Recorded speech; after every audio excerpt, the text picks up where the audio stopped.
100 Landespolizisten im Großeinsatz. Ein Sprecher des NRW-Innenministeriums nennt das gegenüber WDR aktuell einen, Zitat, ganz normalen Vorgang. Nachdem Mitarbeiter der Ausländerbehörde 4 Bewohner zur Abschiebung abgeholt haben, gibt es offenbar Stress.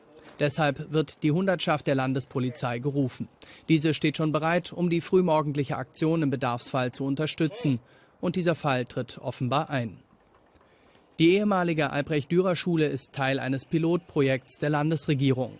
Dabei soll erprobt werden, wie Flüchtlinge nach dem Dublin-Abkommen effizienter in andere EU-Länder abgeschoben werden können, vor allem nach Polen und Italien. Bis zu 2/3 der Bewohner dieser Flüchtlingsunterkunft steht das noch bevor. Ähnliche Schwerpunktzentren zur Ausreise gibt es noch in St. Augustin und Ratingen.